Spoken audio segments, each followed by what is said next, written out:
let's preview the big race for the Cup Series on Sunday, the Coke 600, the big long race, the one that'll be wrapping up the big day.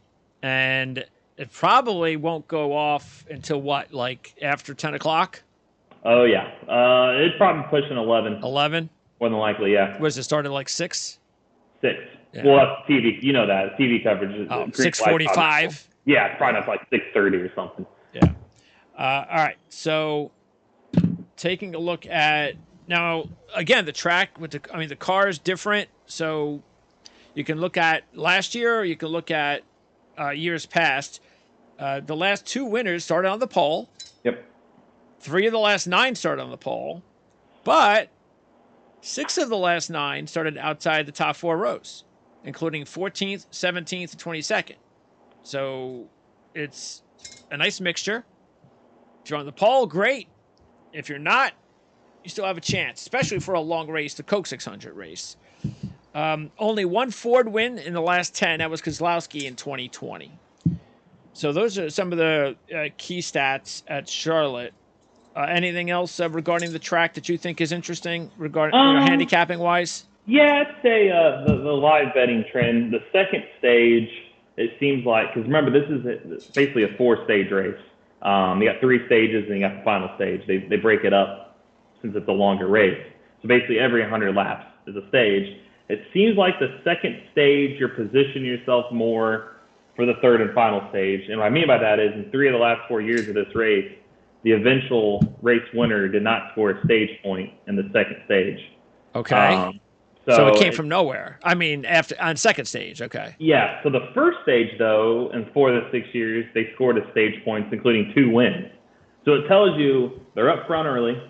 They usually will kind of punt on the second stage to position themselves for the third stage and the end, because in all 6 years of the stage area, the eventual race winner scored stage points in the third stage. They finished 10th, first, 7th, first, 10th.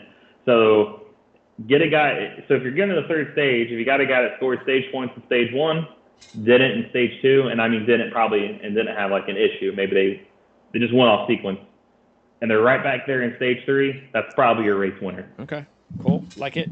And unfortunately, we can't have a comparison, a track comparison, because Atlanta is just Atlanta now. Texas stinks. Maybe Las Vegas, but all in all, especially with the 600 miles, it's just a. And then last year, what was it? How many miles did they go last year? Oh, I don't have it right in front.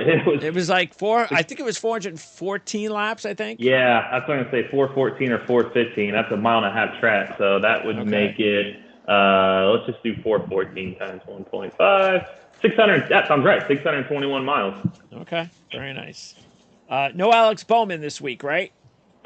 He's dated. They're week to week. He was on the entry list. He's on the betting odds, but that doesn't necessarily mean anything. I think he's got to be reevaluated. So he could be. If he's not, then we know Josh Berry will be back in it. So, but I've not seen anything official as of taping our show today that I've seen that he's been 100% confirmed yet. I think they still need to get him reevaluated. Okay.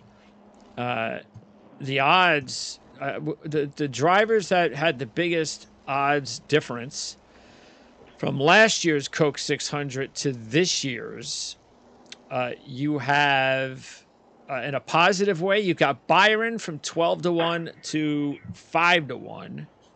I guess that's not too big a surprise. Hamlin from 12-1 to 6-1. Again, not too much of a surprise. Not sure why he was 12-1 last year with his history at this track. And then he wound up winning. So I hope we won. Hope we picked him. I can't imagine we didn't. So I should check that out.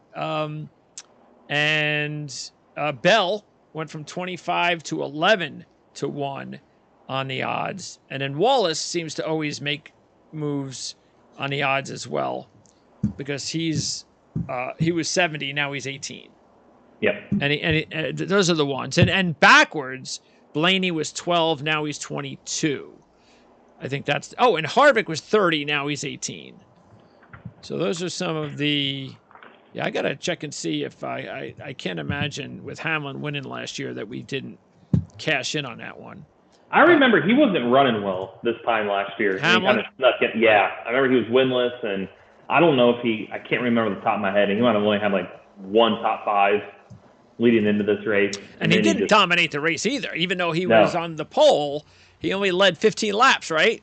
Yep, 15 total laps a year ago. So he just found himself there in the end, and it's happened a lot of times lately at Charlotte where during the last 6 years, someone stole the win in the end. Austin Dillon led 2 laps in 2017, Keselowski only 21 in 2020, and then Hamlin 15 a year ago. So it's kind of had that balance where somebody either really dominates or somebody steals a win in the end. It just really, there hasn't been an in-between. So I have a feeling this next gen, nobody's going to go out and dominate, though.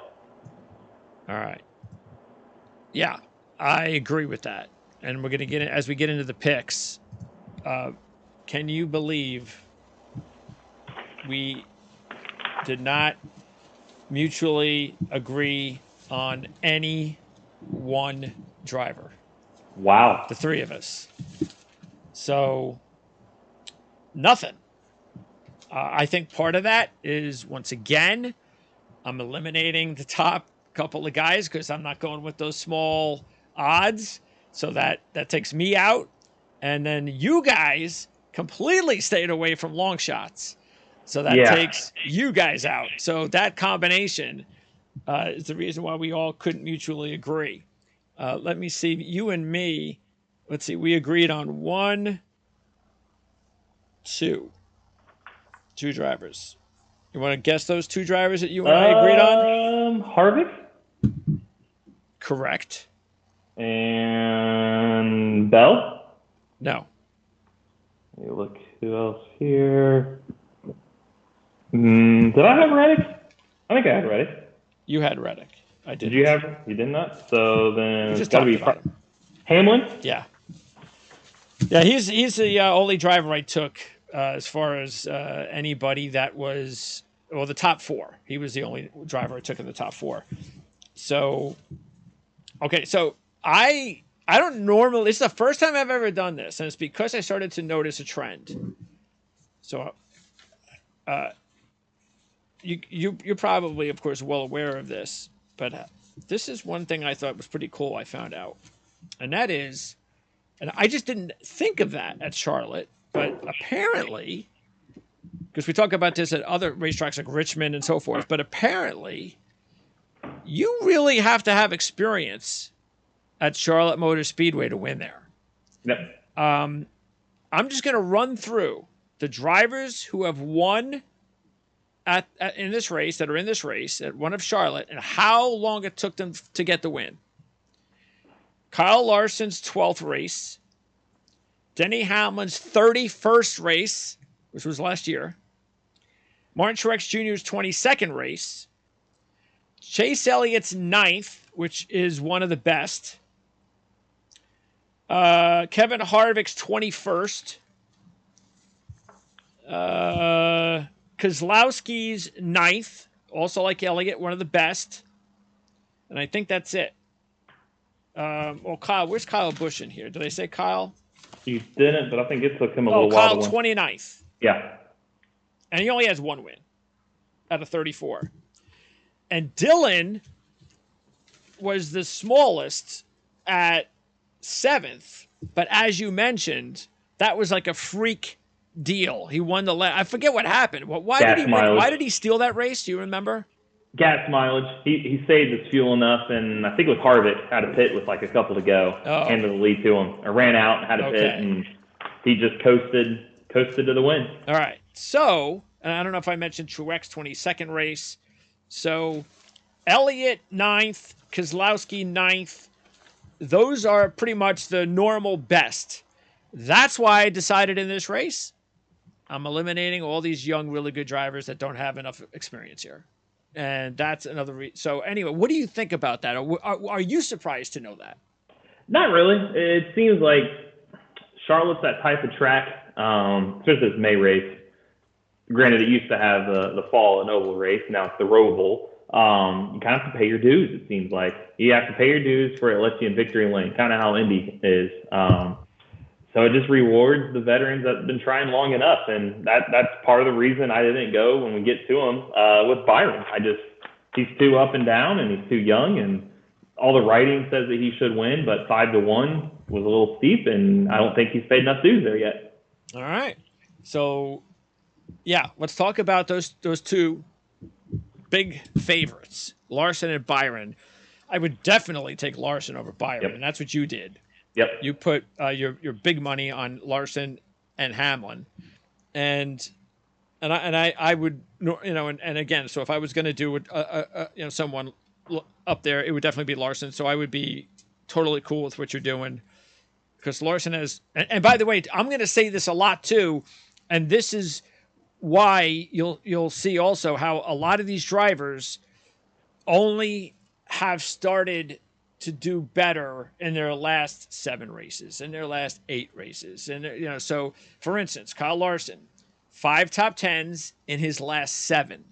Now, when I only say that because I'm not going to go and tell you what he did in those first whatever races, because he didn't do very well. Again, experience. So 5 top 10s in his last 7, 2 of those top 5s, including the Coke 600 dominating win in 2021 when he led from the pole 327 of 400 laps. And then he was 9th last year, unfortunately. And by the way, that was from starting in the back, and he led 51 laps. So that was a commendable finish for him. But then you look at Byron, 1 top 5 out of 6, crashed last year, didn't do much. With the experience factor and his past performance issues there, why on earth would I even think of going with William Byron at 5-1 this week? Yeah, and Byron qualifies well there. Like you said, he just doesn't finish well, and he's having a better season. But for the similar nature in their odds, to get Larson, who's coming off an all-star race win, as you said, he won this race in 21. He won the all-star race in 21, and he won this race and won the championship. Granted, the all-star race was at Texas. Can't compare him. But don't you kind of feel like he has the speed like he did in 2021? He just had bad luck to keep him out of more victories. So I thought for the same odds, you just feel better. Or not same, I mean with a point odds. You just feel better with Larson if you think you want to grab some of the Gibbs guys, which I did. So, because you can't have them all. You're not going to just pick all the Larson, Byron, Hamlin, Truex. Yeah. You're not going to make money that way. Yeah. So I punted on out of the two. It's like you get better odds for Hamlin and Truex. I just don't trust Byron. And granted, I wouldn't be shocked if he won. But as you said, you kind of have to pay your dues. He's only got 1 top 5 finish there. So Larson's the safer play. Yeah. And I'm saying this as somebody who hit big with William Byron in his last race.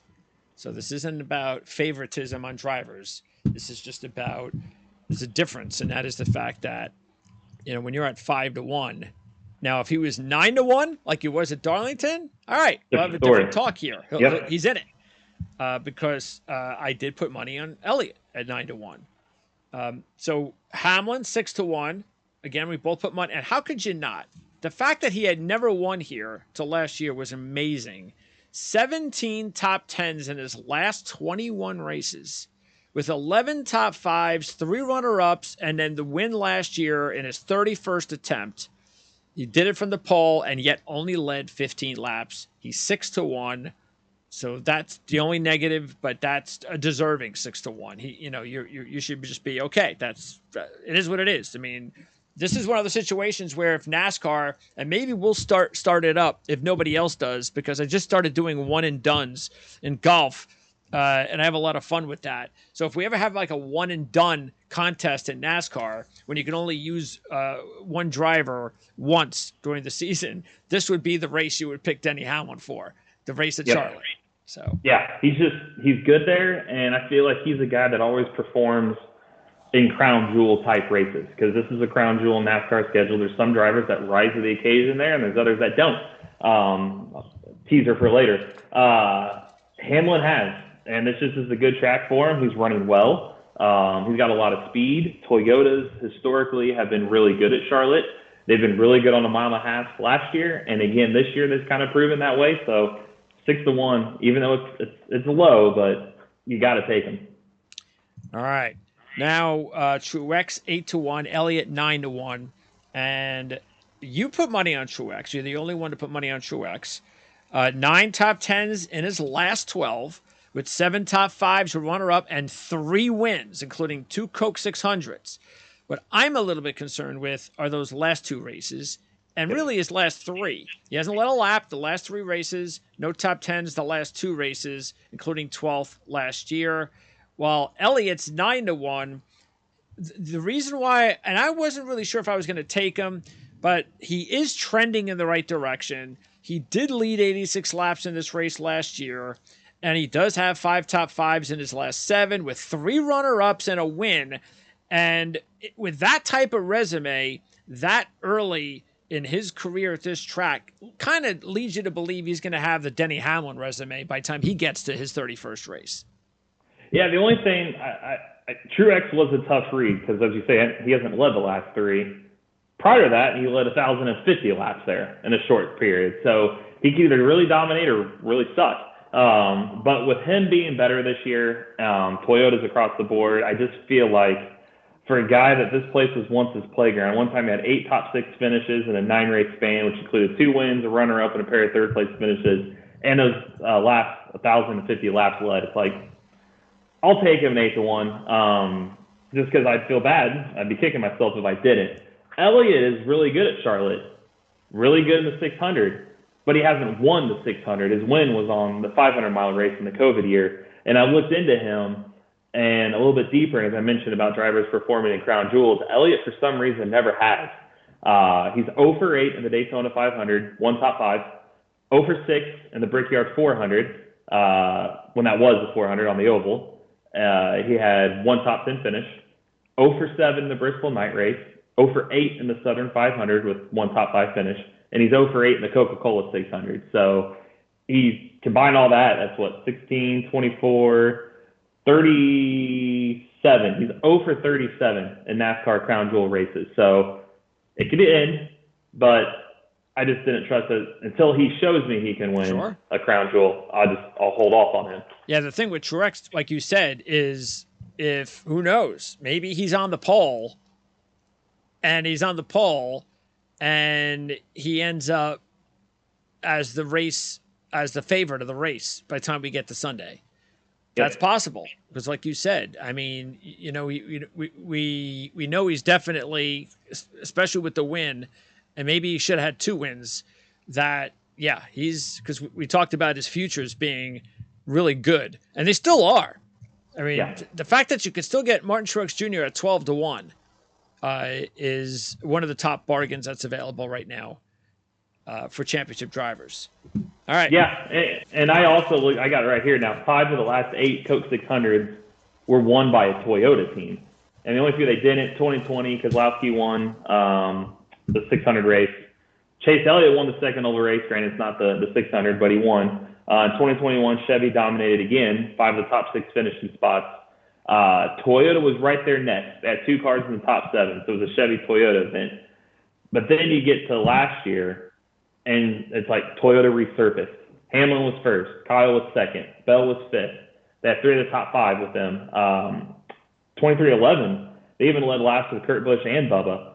So it just seemed like Toyota just seemed to be the better, back to what they were at Charlotte in the 600. So I thought, I'm going to go with, got to take out of the Hendrick. Larson, I felt best of the 3.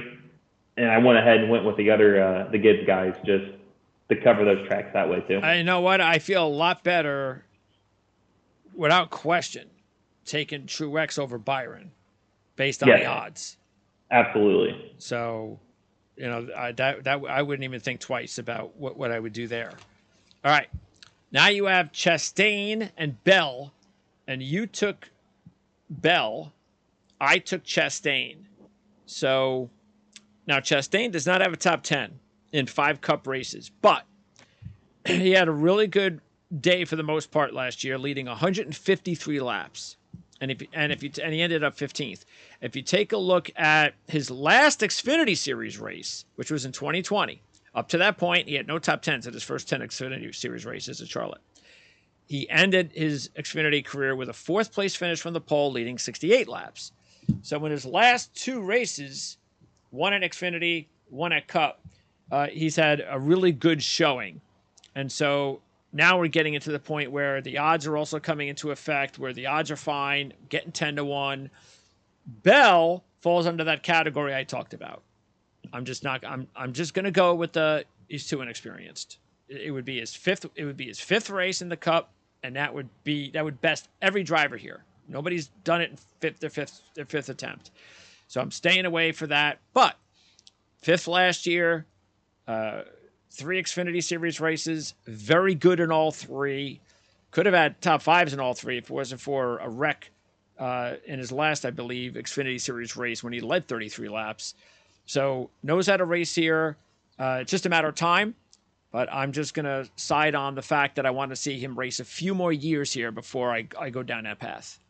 Yeah, I wanted the young thing, but I thought for 11-1, and if I was going to go in with Toyota, I might as well throw him in there too with double-digit odds and a top 5 last year and 9th in 2020. So I went his direction. Chastain, the only thing that scared me with him, he led 153 laps last year, so he was up there. It's just what we talked about in last week's show of them sitting him down and reeling him in a little bit. I just wonder how aggressive he truly is going to be if you got to be aggressive at the end to win this thing. Especially if you get a late race restart, which you seem to get on these tracks a lot. So I thought if it's in your head, you're going to be a step off. And if you're a step off, it's going to be the difference between a win. So I just wondered how he would race with that. So that's really the only reason I put it on, because you're still getting the points leader for 10-1. So yeah, and look, in all honesty, there wasn't anytime you have a handicapping trend like this that I just talked about, you can't go all in and just completely wipe out everything else. It's got to be a part of it. And so I added a couple of drivers that didn't have a whole lot of experience, like Chastain and another driver, but Bell. I had a pick, and I decided I was going to pick Chastain over Bell based on the fact that that was a pretty impressive run he had last year. Bell hasn't had that yet. But it's like, you can't, just like you said, you can't pick them all. They're both first and second in points. And that's the reason. And that's the way I just chose Chastain and you chose Bell. So it could go either way. I don't think you could be wrong either way. And the odds, look, you could take them both and eliminate one of the heavy guys if you want. Like, let's say if you don't want to take a Larson, then there's more money for you to take Chastain if you took Bell or vice versa. Kyle's also 11-1. But why I just mentioned he has 1 win in 34 races, and he did that from the pole. He led 377 of 400 laps. Boy, those are the good old days at Charlotte when it was boring. Yeah, it was over before it started. Yeah, so it's kind of hard for me to go. I mean, again, only 1 win, but he does have, and look, he's got 16 top 5s out of 34, so he's very good there. It's just that, once again, we get into that 11-1 number. Who are you going to take? Are you going to take Chastain, Bell, or Kyle? And Kyle, we talked about it last week even. It's just, I don't know. I mean, he's got a couple of wins, but I don't know if he's ready for a 3rd win. He's just not – he hasn't been that good for him to have a 3rd win already this season. So I don't know. I just, like I said, I just think you have to pick one or two of them, and I just couldn't go with Kyle. Same. The 11-1. I mean, the last few weeks he's been like 16-1, 18-1. It's like now he's 11-1. And just, I wanted to take him. I was looking for reasons. I found plenty of reasons. He was 3rd in 2021, 2nd last year, 3-2-1 this Sunday. Does that equate to a win? But however, that was with Gibbs. That was with Toyota. We just talked about how strong Toyotas were. This ride, which is probably, I could correlate this to the next guy we'll talk about, was Reddick at 16-1. Reddick had 3 top 10 finishes in 4 Charlotte Oval tries. The only one he didn't was not the 600. It was the 500-mile race that they ran in 2020 as well. He was 8th, 9th, and 6th respectively. So Kyle is inheriting a good ride, and he's been good at Charlotte. However, do you really think he's going to win at 11-1? That's where it was difficult for me, because if you look at Richard Childress Racing's wins lately, they've been on road courses or super speedways. So are they going to necessarily just win at Charlotte? Yes, Austin Dillon won there, but that was a few years ago, and I was on a fuel mileage gamble. So at 11-1, I thought was just too steep for a guy that lately has been priced between 16 and 18-1. I thought it was way too steep. The spot saying that, so I was like, I tried, but you're better off grabbing Reddick, who's winning a Toyota, who I just talked about how good Toyotas were. Kurt Busch led laps in that car last year, and he's got 3 straight top 10s and as many tries in the Coca-Cola 600. And now you're giving him a Toyota power plant. So I think your better value is just going down a little bit to 16-1 with Tyler Reddick. Yeah, and I would have considered Reddick as well, but again, he's only been in there 4 times, so the experience factor. 6th last year, as you mentioned, 3 top 10s, 2 top 5s, and a win in 4 Xfinity Series races as well.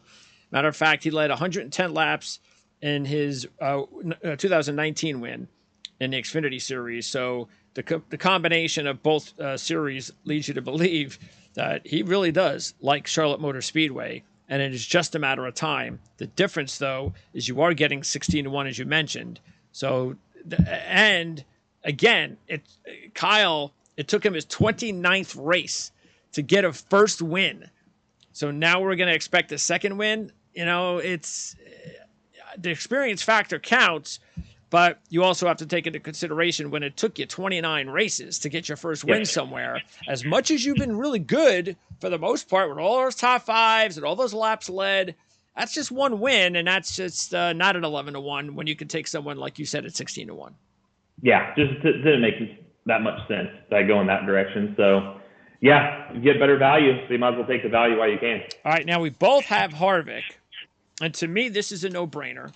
Yep. And this was one of my, I guess I had 1, 2, 3, 4 top picks. This was one of them. 10 top 5s, 3 wins in 40 races. He's got 2 Coke 600 wins. It took him his 21st race to get his first one.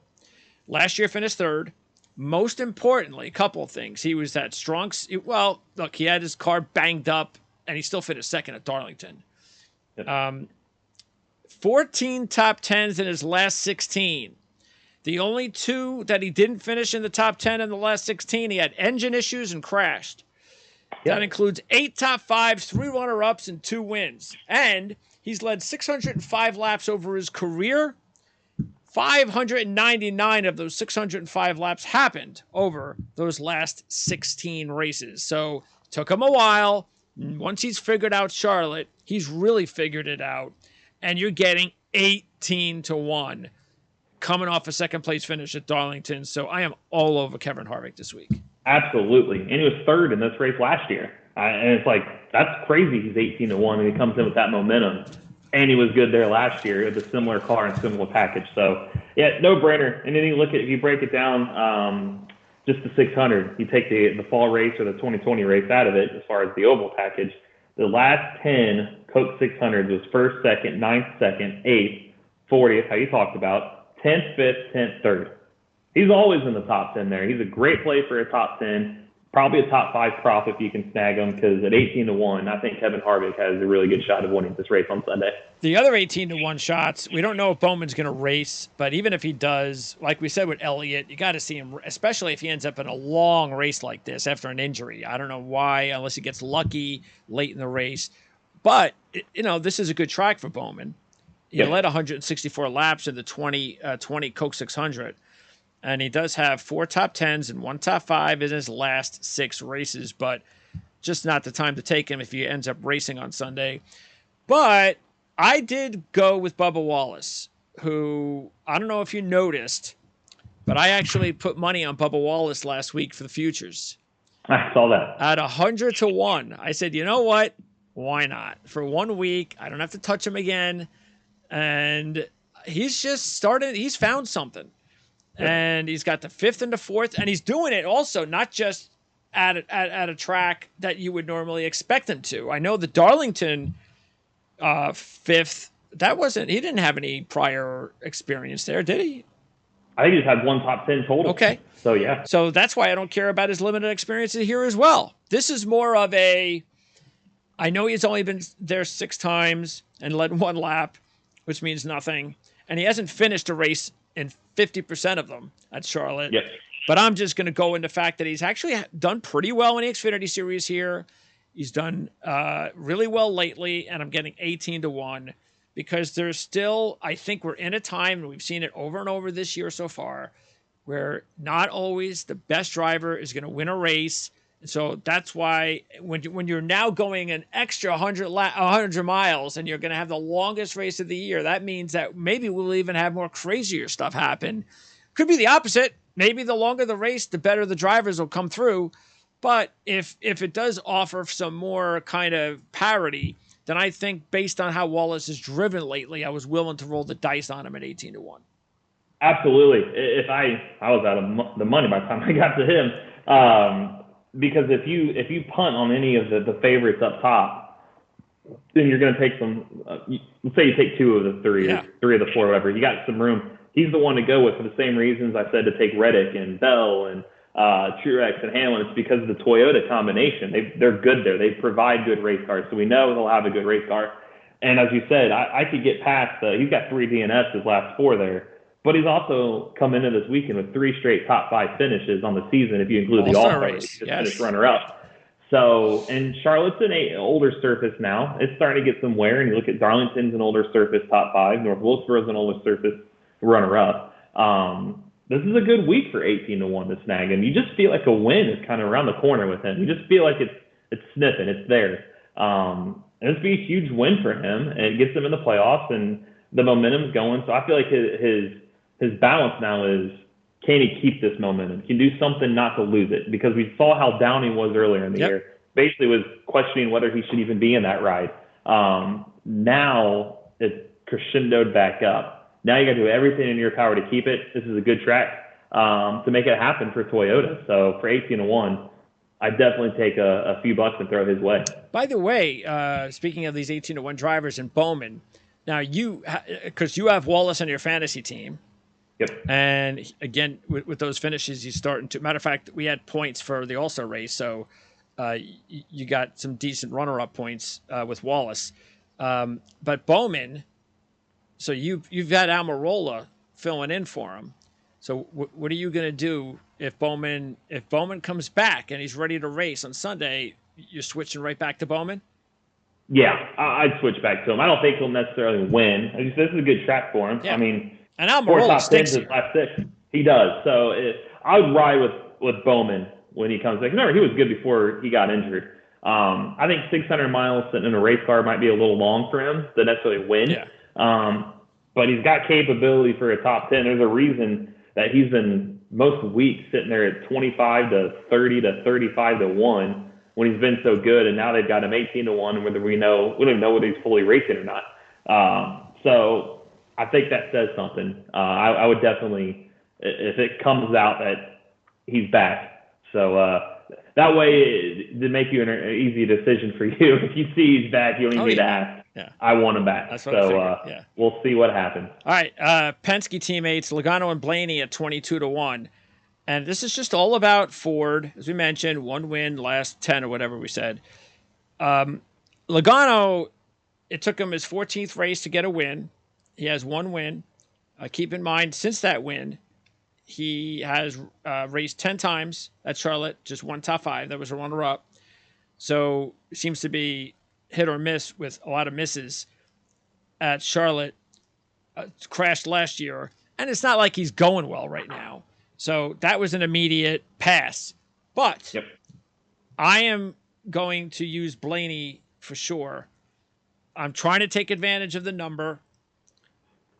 And I'm also looking at the fact, okay, I think what will happen is you got the Ford, and that's what people are looking at. But Blaney, if we're talking about experienced drivers here now, in his last 7, he's got 3 top 10s and 2 top 5s. So that leads me to believe that he's at the point now where he's got the experience at this track, and he's also been racing better at some of the tracks that he hasn't necessarily had good resumes at recently. Not top 5s, but hanging around top 10s. That's all you do at tracks that you don't have good experience. Give me a 10th, give me a 12th, give me an 8th. That's fine. That's what he's been doing lately. And even if you take a look at his Xfinity Series record, 4 top 10s, 3 top 5s, and a win in 6 of those races, led 161 laps. In his last 2 Xfinity Series races, he finished 3rd and 1st, leading a combined 145. So I just look at this as a perfect opportunity with a driver right now that has 4 top 10s in his last 5 with 2 top 5s and a runner-up to take advantage of that big number and to say, you know what? Yeah, I think if another Ford can do it, I could see Blaney bucking that trend on Sunday. Yeah, he's a better play of the two because, like you said, he had a pair of third-place finishes in 2020. Granted, maybe only top 5 finishes in 12 oval starts there, but he was still third. And you look at Logano in this race, his last 10 Charlotte Oval starts, 21st, 22nd, 2nd, 13th, 17th, and 20th in his last 6 Coke 600 tries. I just don't feel like he's shown enough on a non-super speedway track to merit taking him still. So Blaney's definitely the way to play. Oddly enough, you would think, so Roger Penske's got 18 Indy 500 wins. So you think of the Indy 500, you think Roger Penske. You know he's never swept Memorial Day weekend in the same year. Okay. It seems weird. So since 1974, the 500, Indy 500, and the Coke 600 were held in the same day. That was the first year that started. And Penske, despite 18 Indy 500 wins, or 17 in that time frame, because he won 72 out here. So 17 of his 18 wins have come since this. He's never won the Coke 600 in the same day. And he's only won the Coke 600 twice, 2010 and 2020. So do we line him up this year? We'll see. I think Blaney could, if Joseph Newgarden and Will Power or Scott McLaughlin win the Indy 500, Blaney's probably your best shot to give them the double. All right. And then again, remember, CJ and Eric do not have any more picks. So Harvick was your top long shot at 18-1. Yep. I added 5 long shots. Suarez, Keselowski, Buescher, Stenhouse Jr., and Briscoe. Suarez, for me, was kind of easy as a long shot because of the fact that Trackhouse last year did really well. We talked about Chastain. Suarez led 36 laps last year before he crashed. And if you take a look at his Xfinity record, 4 top 10s, 2 top 5s, and 5 of those races, and he led 111 laps in his last Xfinity Series race back in 2017 from the pole, so he knows how to race there. I know he's not going well, but we're talking about 35-1, so it's just a couple of bucks there. And also, I put a couple of bucks on Keselowski at 40-1. The winner, as we said, the last one for Ford and Penske in 2020. That was his 9th career race at Charlotte, which was okay. He's got 2 wins there, 1 Coke 600. It doesn't have a great resume, even though he has a couple of wins. Not a great one, but Keselowski, and by the way, I mentioned Buescher, have both. If you take a look at their last 4 races, Keselowski 4th, 8th, and 5th. Buescher 10th, 9th, and 3rd. So both of them are in a nice kind of run right now over the last 4 races, and they both have decent enough history at this track, including Buescher, who has 3 top 10s in his last 5. That's the reason I took both Buescher and Keselowski. I mentioned Suarez, and I'll just run it out. I did Stenhouse because he has 4 top 10s and 2 top 5s in his last 6 races, 12 top 15s in 18 races over his career, even though he's only led 3 laps. Throw in the Xfinity Series, 3 top 10s, 1 top 5, with 68 laps led in 7 of those races. And he has 6 straight top 15s on the season. Briscoe was just more of a buck thing. I had a buck. I'll put it on Briscoe. He was 4th last year, and he also had some success in the Xfinity Series. So I don't expect Briscoe to win. But you know, when you have some decent experience here in both series, and I got an extra buck to throw in there, I'll do that for Briscoe. So, what did you think about those 5? And anyone else that I didn't mention? Yeah, I like them all. I like that the 4 driver 100-1 odds. If I had didn't wager everything up top, I probably would have done $2 on each of those to win, including 100. Dylan. Yeah, Dylan, former winner we mentioned, and it was kind of fluky, but he's got 2 top 8 finishes his last 3 starts there, and he was leading the end of last year's race, coming to the white. Remember, he got wrecked while leading. Oh, that's right. So for 100 to 1, he knows how to get it done. And we talked about how good Reddick was as a teammate. So he's worth a dollar or two his way for those odds.